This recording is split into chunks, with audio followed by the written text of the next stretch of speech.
I saw him freeze, and I was like, I should probably ask if we're okay, but I'm just going to keep talking. He looked really happy for a long time. I think he just really was like, yes, this conversation is amazing.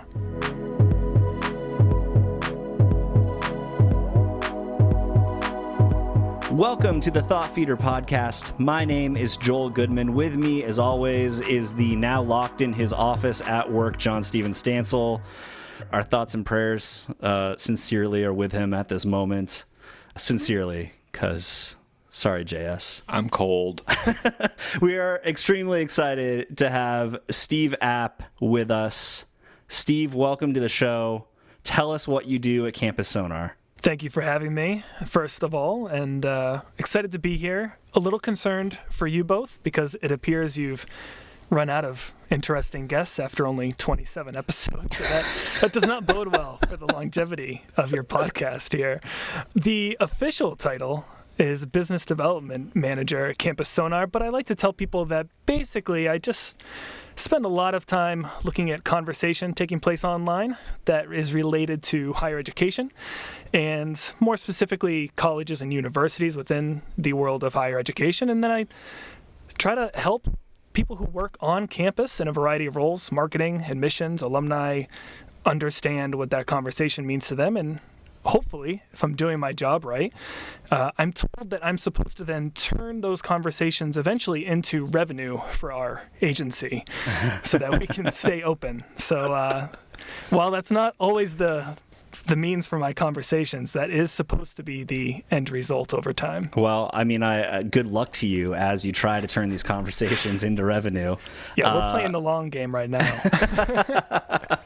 We've had your CEO, Liz Gross, on earlier in our run, our short little run, and had some awesome conversations with her. This was more focused around the state of COVID email series that y'all were sending out there for a while when this was new hat. And now that it's old hat, I don't know, we wanted to have you on so that we could go a little bit more in depth into the social media monitoring and listening kind of side of work that you're doing. And specifically the one thing and the one platform that everyone is interested in when your name comes up is is Reddit. Or ideally, the donut subreddit. The donut, yes, /r/donuts, where, yes. But yeah, I mean, Reddit is, I think Reddit generally in higher education in particular, probably mostly because higher ed is generally pretty uncool. The only people that really surf Reddit on higher campuses, or at least for a while, were maybe the folks in IT. Like that's what I did when I worked in IT. Maybe some of the younger employees coming in, but I mean the fact is that there's so much conversation that happens there, and while Reddit may not be one of the shinier Facebook, Twitter, Instagram, TikTok, Snapchat at one point, sort of glossy young people platforms, there's a lot of conversation happening and a lot of insight that universities can glean from those conversations. So tell us why Reddit draws you in, and I guess some of the higher level points of how you think paying attention to those conversations will really help institutions be better. Yeah, it's interesting. And just to go back to something that I think you just mentioned, Joel, in terms of higher education maybe not being fully up on the Reddit scene, which I think is a kind way to put it. I've been talking about Reddit now pretty seriously for a year and a half maybe, and when I started, the overwhelming response would be, did I read what? They think I'm like asking about an article and they didn't see it. What I'm finding more recently, which I think is really fascinating, is that when I send I might send a colleague on campus a Reddit post and say, hey, this mentions your college or university, and I think you should respond to it, or I think you should know about it. The response that I'm starting to get now, which I think is really interesting, is someone saying, oh, thanks. I use Reddit personally, but I don't think to check it for work or for my college or university, which I think is an entirely different disconnect there, right? Because that is someone who totally understands the power and the utility of Reddit, but just has not put those pieces together to understand that others who may be in their target audience have also come to know the value and the utility of Reddit. So I just find that's an interesting shift now as I continue to share these things with peers on campus. But to go back to your other thing about, why does it matter and how did I come about to fall in love with Reddit? So I started at Campus Sonar in January of 2019. So one of the things we were doing at the time was what are called free snapshots. And we would, look at a year of conversation for a college. And what I kept finding, just a couple weeks in, was the most interesting mentions, the ones that were from a prospect, an admitted student, someone who was trying to compare institutions, try to get a really an interesting viewpoint into the student life on a campus. Those mentions were frequently happening on Reddit.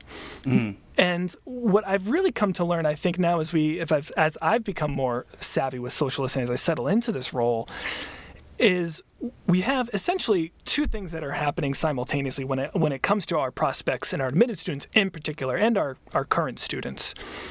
So much of their conversation is now moving to a private platform, whether that's a WhatsApp, whether those are just Instagram DMs, whether those are just closed communities.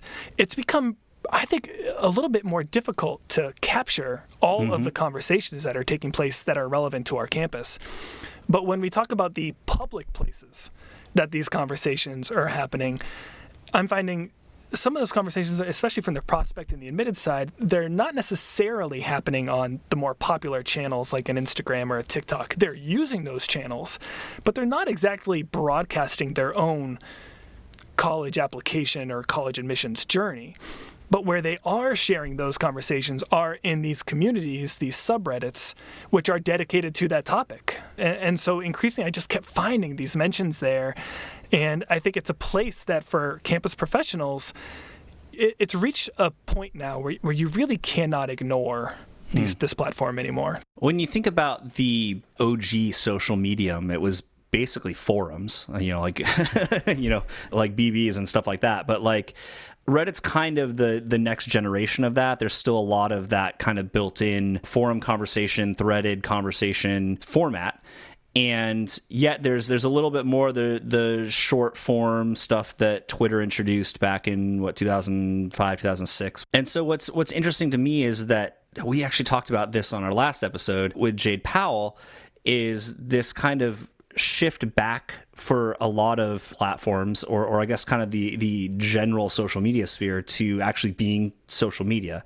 Because Reddit's one of those platforms where it's not so much broadcast marketing, here's our message. It really is entirely based on the conversations that people are having. And so it makes sense to me, especially, you said so many younger internet users are going back to having private conversations more than these public open, out in the open conversations. So it would make sense that it's more important from a organizational standpoint, institutional standpoint, to pay attention to where real conversations are happening. And I think we see those less and less and less on platforms like Twitter. Definitely not so much on Instagram, because it's not really focused on that. You definitely don't see conversations happening much. I guess some TikToks, if you've got a huge platform, there's a lot of comments that happen. But the actual back and forth conversation side of things, Reddit's perfectly suited for that. People don't comment on blogs anymore. At least not the comments you want to read. Right, exactly. You don't get a lot of actual real conversation there, but Reddit does facilitate that. And in my mind, that would indicate a much more valuable place to pay attention to the conversations, or at least like something that warrants attention in general, because I don't think it really does get that much attention in our industry. And what I think is interesting is, and this is why I think Reddit has become popular in recent years, if you look at some of the more we can call them mainstream social networks, if you will, right? The Facebooks, the Instagrams, Twitters, when those were created, the real thought here was, well, it's a place where I can connect with my friends and families. It was very much about staying connected on a one-to-one basis, right? I'm going to connect with my friends in college, and we're going to share photos of each other and write on each other's wall. What we've experienced, I think, as these networks have grown to this massive scale, is that some of the social networks, these digital communities, even if you want to broaden the scope, they're now less about me connecting with my college roommate or me connecting with my best friend from high school, I'm taking that conversation private. Where I think the utility for social media has become, especially for younger internet users, is finding like-minded individuals that they don't know in real life. And it's incredible to me, and I think it's bewildering to older generations, how much instant trust younger internet users place into usernames and profiles of people that they have never met and probably will never meet, but for which they have gathered around a common interest and can relate to one another and the struggles and tribulations and excitement and milestones that they go through during that process. And certainly college applications and enrolling in college and spending 4 years on campus or at home studying online, if you will, that fits the bill in terms of that common interest and that community that you can engage with, even if you don't necessarily know the individuals in person that you're speaking with. Yeah, definitely. I think that brings us to another topic too, of like, you talk about younger people putting their trust in people that they've never met, but influencers in general. You've done a lot of research into that, where instantly, like you said, there's this connection of, I identify with that person. I'm a part of that person's community, and we can tap into that. And in some respects, we see this on other platforms, but with Reddit, it's much more of a, for me, what baffles me about Reddit, it's kind of the early warning system to the rest of social media, right? Like, memes start on Reddit, or they probably start on 4chan or some other darker site. We won't talk about those stepchildren. Right. And then find their way to Reddit. But also for universities, the issues that come up, when on those rare occasions when I do stumble upon something about our university on Reddit, because we'll talk about this, about having time to search it, right? It's something that kind of alerts me to go, oh, this is something we need to pay more attention to, because if I'm seeing this one student with a concern, there's probably 10, 20 more that have the same concern that are either not vocalizing it or vocalizing it in like a closed Facebook group or something like that. Yeah, I always think Reddit is the iceberg, right? You're going to see 10% of your conversation or the people that are going to voice their conversations. But I agree, if it's rising to the top of that feed within a certain community, it's because it resonates with people. The interesting thing with Reddit is the, I'd say, democratic way in which content becomes seen. This is not about boosting a post, and it's not about playing algorithms, right? With Reddit, you're going to share a post within a community, and other members of that community are going to either upvote or downvote a post based on the fact of, yes, I like this, or this is useful, or this resonates with me, or this is trash. The more people that say, yes, this resonates with me, the more eyeballs and impressions, and then, of course, hopefully comments, that post is going to get. And so, to your point, JS, it may be one student who's saying, I don't know about anybody else, but I hate online learning with my professors right now. But if that post has 120 upvotes, that is a signal right there. It's only one voice, but it's 120 other people saying, yes, agreed, this hits home. This is my experience as well. And that's where the power comes in from those Reddit posts. Because I hear this a lot. Well, it's just a sample size of one. Well, if you're seeing a post at the top of a feed, and I'll mention this subreddit all the time, the Applying to College subreddit, again, we're talking about 300 some odd posts per day. If a post is stuck at the top of that feed, it's only because so many other people said this right here. And so it's not a sample of one. It's hundreds or thousands of people who are saying, yeah, I agree with this. Yeah, I haven't found a more pleasant metaphor for it, so you can help me out here. Like, I say it's kind of like a cockroach. Like, if you see one, there's like 20 others lurking in the walls. I don't want to, like I said, not a pleasant metaphor, but like it's the most understandable. But yeah, definitely with the upvote system, it's the same, it's very similar to likes. Some people say, I get the same thing with a tweet. Well, that's just one tweet. Well, yeah, but 200 people shared it. Like, it's not just one thing. And trying to get that basic concept across to people sometimes can be a little frustrating. Yeah. And I think, you mentioned too, the fact that so many things start on Reddit and then go mainstream. I think we've seen that just in the last several months here, when UNC Chapel Hill tried to come back with in-person classes. The moment from that brief experiment within the first few weeks was all of the students in between dorm rooms going on a slip and slide. That was picked up by every social channel. It made it to CBS News.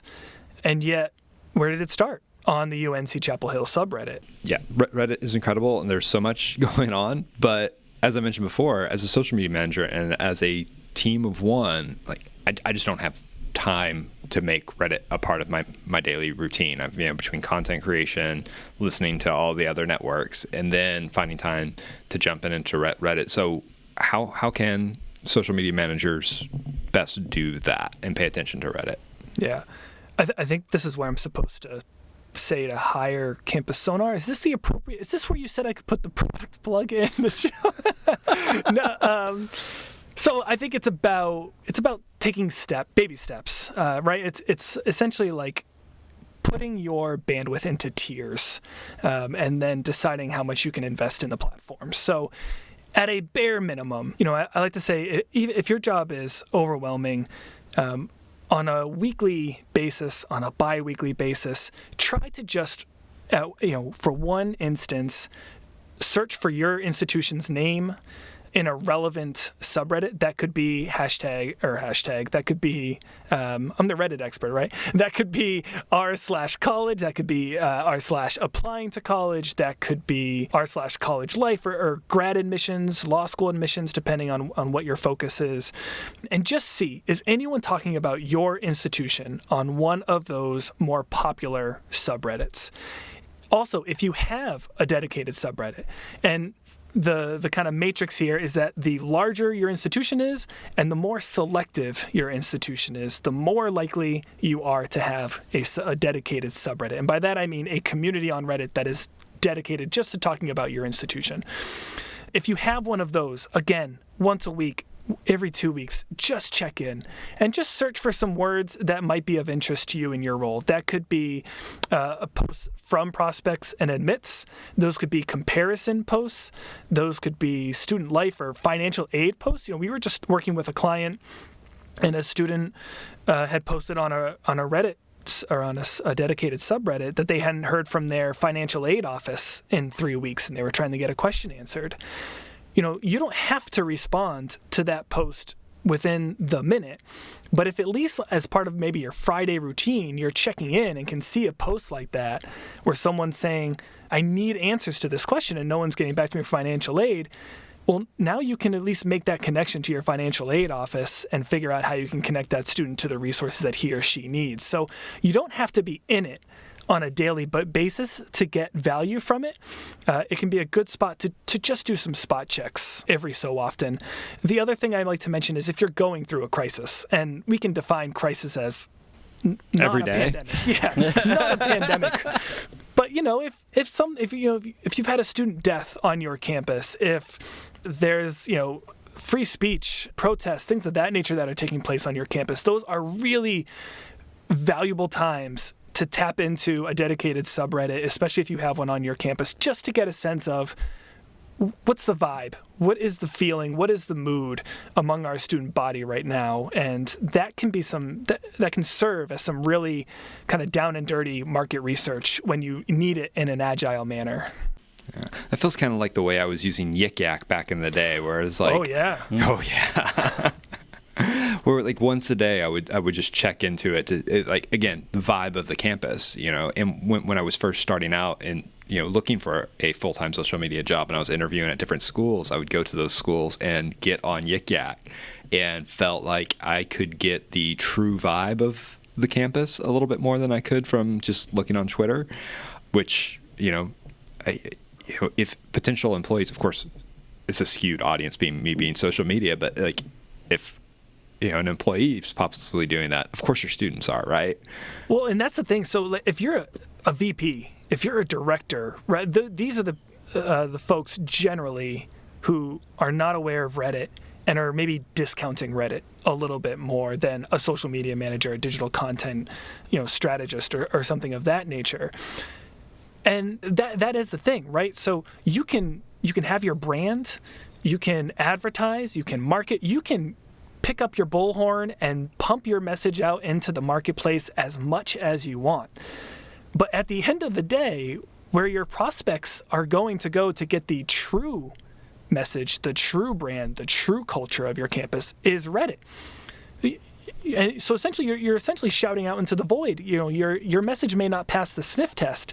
If you're shouting about a tight-knit, community, and then someone goes to your subreddit and hears nothing but poor things about the faculty-student ratio or the relationships that someone's having, your message is void, and you have no control over that anymore. So speaking of control, and you mentioned, stumbling upon like a student who's asking about financial aid with Reddit, as opposed to other social media mediums, brands have to tread very lightly because there are areas where we are not wanted. So one, how does a university or should a university ever engage in Reddit? Should they do it as the brand or as an admissions counselor? Or we were talking about Yik Yak earlier. I used to log in to that every day and downvote bad things.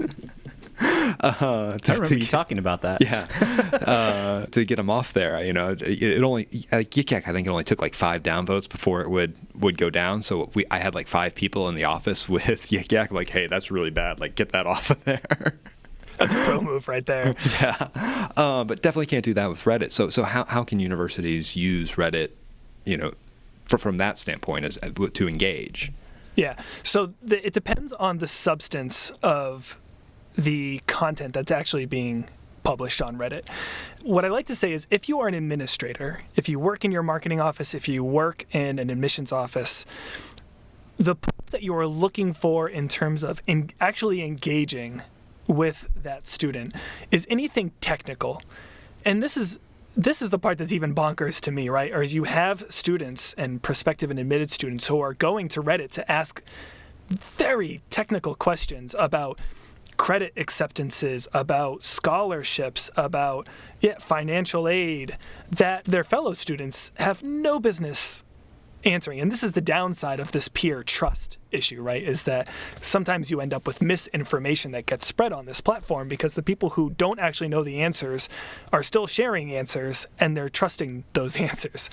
So if you're an administrator, you're looking for that post where your relationship, your role within an institution actually adds to your credibility. If there's a question about credit hours and you work for the Division of Student Affairs, you are the voice to chime in on that conversation and say, this is exactly how this is going to be treated. If you have more questions, email me here.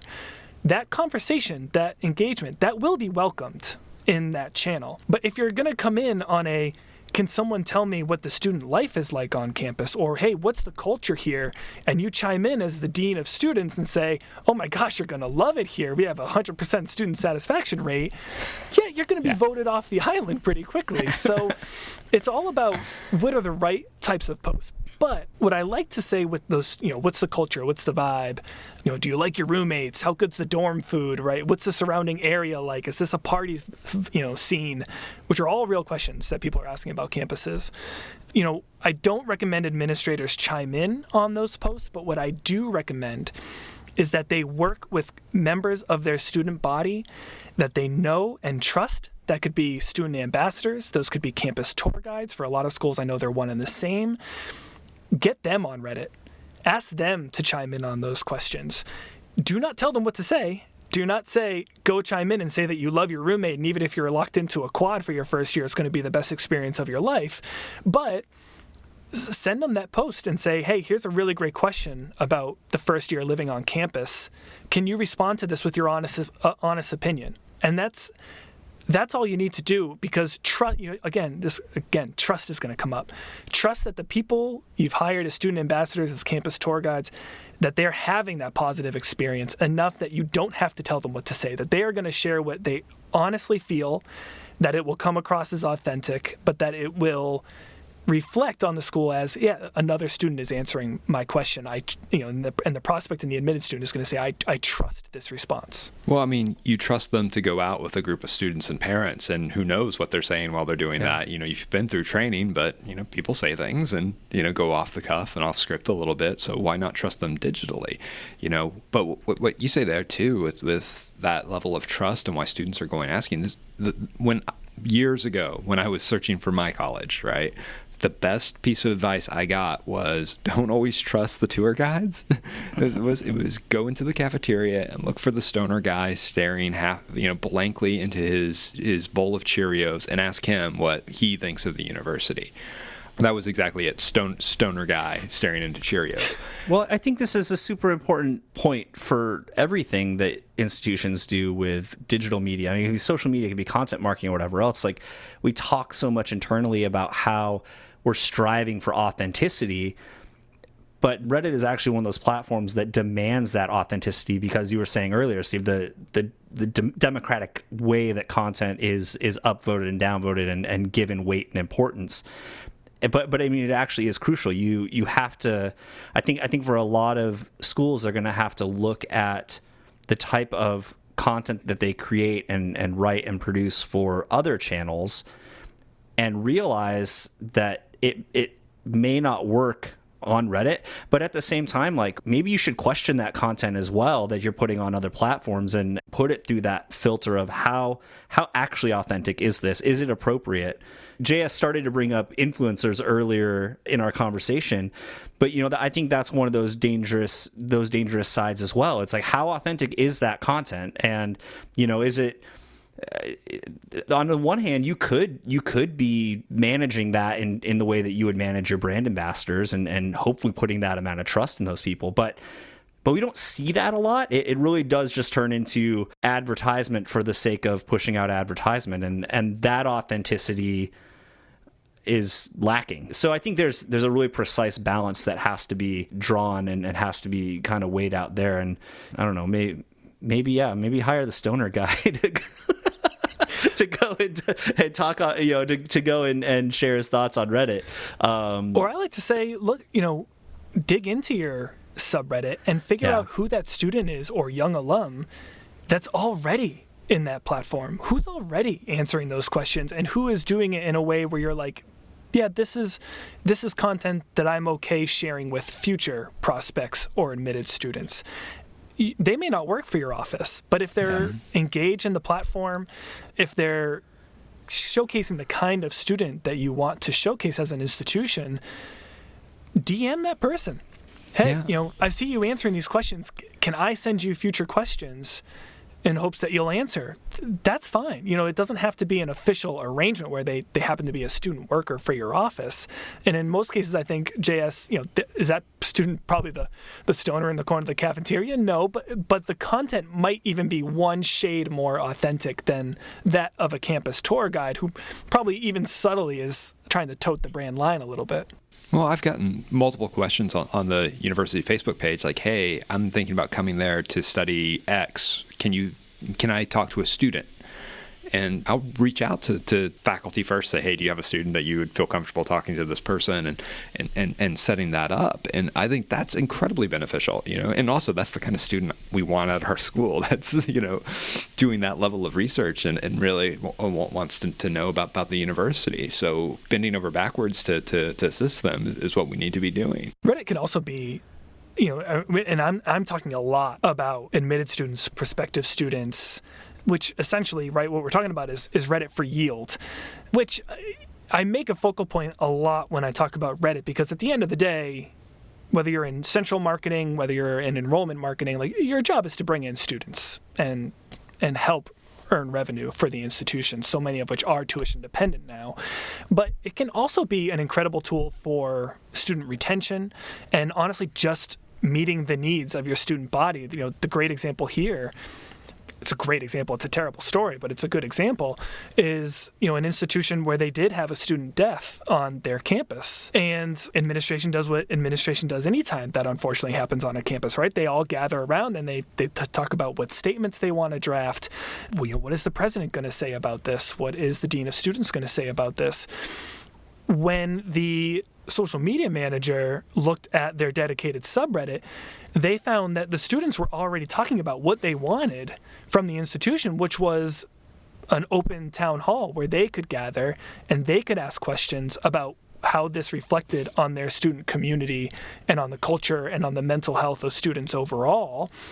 And so then the social media manager was able to go back to the president and and dean of students and say, forget the statements. This is what we need to do on our campus. And so they did that.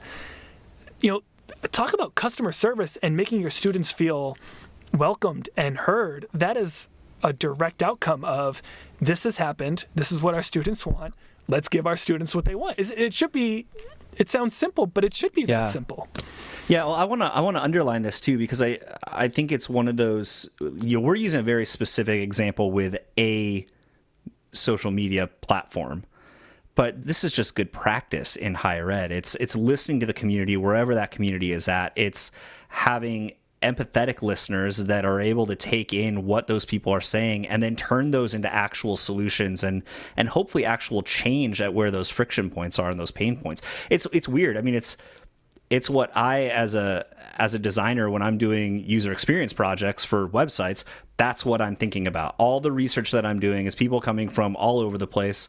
It's actually maybe a little bit more work because they're not all gathered in one central area where they're doing it, and I'm having to sift through a lot of usability patterns and trying to guess in some way or make data informed decisions about where people are having issues on a website.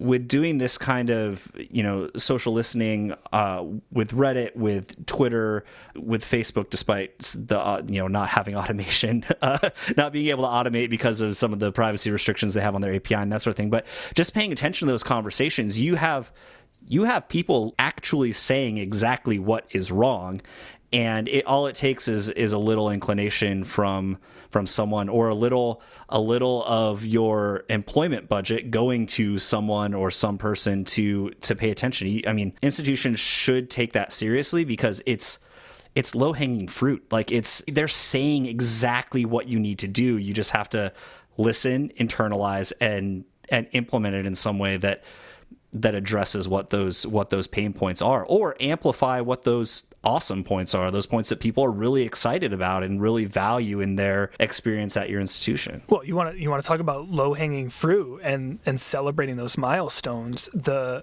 literal lowest hanging fruit that I talk about often with social listening, and this isn't really a Reddit thing per se, but it happens everywhere, are when students announce where they've decided to commit to with their institution. Yeah. I'm so excited. I just got my acceptance letter from State University, or I'm ready to make my decision. I'm committing to State University. I'm so excited.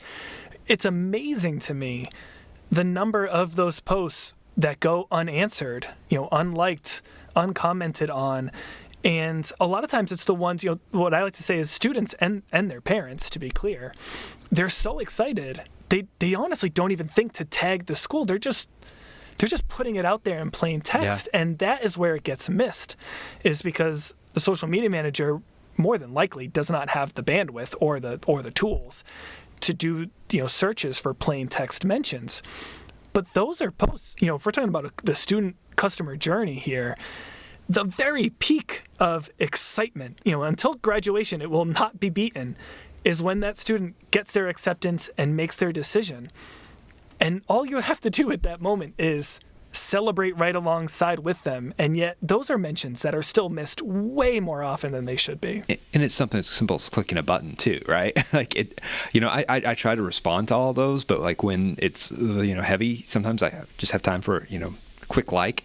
That makes all the difference in the world. But on top of those, you also get I'm trying to choose between school X and school Y.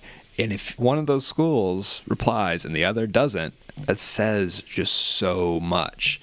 Or how does it make that student feel when two university Twitter accounts are fighting over them? I used to do that all the time, and because it doesn't happen here quite as much because some of the other schools in the area don't get on those as much. But when I was at Texas State, we would have these back and forths with other schools in the area, and it was fun, but also it was a great way to engage those students. It was back in, I want to say it was in March. Like early pandemic time is truly all melded together at this point. But I want to say it was in March when a student on Twitter in this case had posted about their dorm tour or their campus tour had been canceled at Purdue. And so their family had, within their own house, their family had made like a makeshift pretend campus tour of Purdue. And she had, I think, something like 83 followers, 183 followers on Twitter. Like, this is not someone with a huge following. But Purdue, and I believe it was Purdue Nursing, which were the schools that were mentioned, or that she was applying to or had been accepted to, they picked up the post. And they wrote back and, talked about your family is so creative, you'd be the perfect Boilermaker. But what you saw is once the main account picked it up, well, now the provost is chiming in. Now alumni are chiming in. Now other parents who sent their kids to Purdue are chiming in, because all of a sudden now the impressions are growing and it's scaling. There's zero chance that student didn't see that response and decide to enroll at Purdue. There's zero. I mean, who else is going to make that impression on a student? And all it took was a bunch of different individual members of a community taking 30 seconds to write back and congratulate the student and her family. But when you add it up and you see this network effect within, an institution's ecosystem, and it starts to build, it becomes incredibly powerful. And it's not about that one student alone either, right? I mean, how many people saw that and thought about the community that Purdue has and what's going on there and going, oh, that's something I might want to be a part of as well. Yeah, for sure. I'm starting to sound like my own little echo chamber on this show, but we're talking about all these things, and they're super great. Like, these are the things that colleges and universities should be doing. They should be putting attention into doing these searches for their name on every platform. The problem is, as JS said, when things are heavy and there's a lot of work, it doesn't get done. And it's not because social media managers are lazy. It's not because they're kicking back, updating their personal Instagrams all day long. Or heaven forbid, Joel, they want to take a day off. Or want to take a day off. Yeah, no, exactly. Or spend the dinner hour with their family instead of with, Twitter and Reddit and angry parents on Facebook Messenger. But that's not at all why it doesn't happen. I think it's important to note, again, I say this all the time, money is not being spent to bolster these valuable assets to what a university has. It's frontline comms, but it has to be active, right? It's the new call center. This is where money needs to be invested, because one full-time employee that is dedicated to doing just the listening part and reaching out to people, they get 2 full-time enrolled students and their salaries paid for the year. Like, the value of it is so much higher than I think is realized or is paid attention to. And it's because a lot of times we're just stuck in this old mentality of, well, no, we put our money into, I don't know, last time we talked about new buildings and stuff like that. And here's the thing, we can't afford not to do that anymore. Right. There's a big debate on marketing Twitter right now about the TikTok video of the guy skateboarding, lip syncing to Dreams and drinking cranberry juice. And, Fleetwood Mac has replied, and, Mick Fleetwood, the drummer, copied the video, but everybody's waiting, when is Ocean Spray cranberry juice going to weigh in? And it's well, maybe they shouldn't. Maybe they should just rest on that earned media and they don't have to. That's exactly it. Yep. And Ocean Spray can do that because they got that Pepsi money. But for us in higher ed, we can't afford to miss those opportunities, and we have to get in on that, because for us, if that guy never buys a thing of Ocean Spray again, it's not a big deal. But if that student is deciding to make a major life-changing, altering decision of going to a university, we damn well better be there and be a part of that experience when they are talking to us. Well, let me spin it the other way. If you can't afford, there is no possible way to afford hiring another full-time person to do that, hire Campus Sonar. They are not sponsoring this show at all.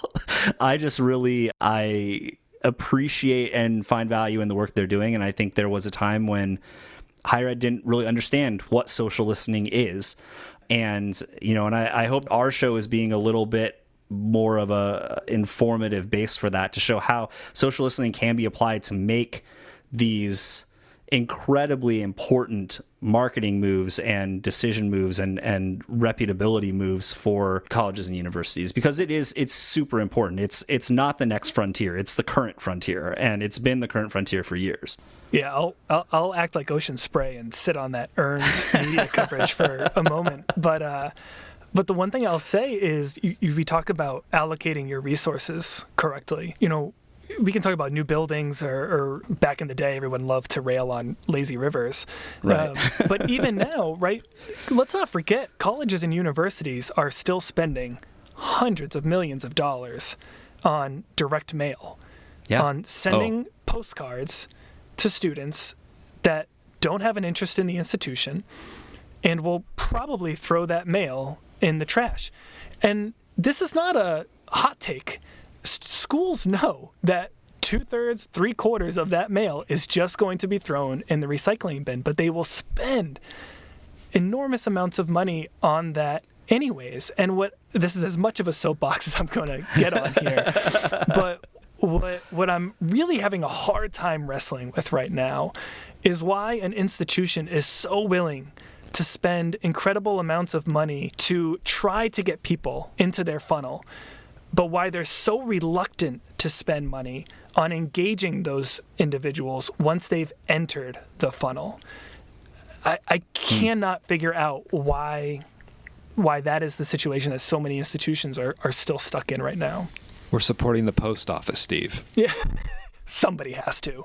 Well, we talked about this with Mike Richwalski several episodes back, and I mean, he experienced it firsthand with his own son prepping to choose a college to go to, and the amount of cold emails that they would get and then not hear from someone for 7 weeks, and that was really the only thing they had, or they would get like some elaborate print package in the mail, and then there's no follow-up, or it's from an institution they didn't look at, they didn't care about, like it didn't sway them one way or the other. I mean, he says that in the episode. I mean, there's a reality, and I think it's one of those old systems that's in place, and there isn't enough time or energy allocated to actually doing research as to whether that worked. Back in the day, back in like 2010, back a decade ago, I would go to high ed web conferences, and people would be talking about how they were trying to integrate short links into their view books and QR codes and trying to find ways to be able to track whether or not those things performed. There isn't a good way to do it, for one, but I don't know, maybe try and follow up with parents, or just do it on the back end and be like, okay, we sent out 10,000 viewbook packages, and here's the list of names that we sent it out to, and 5 of them ended up enrolling. And is that worth it? Maybe it is. Maybe it's worth it for you, but I think there are better ways to spend that money. And there's this whole level of marketing efficiency that is just so lacking in higher ed at times.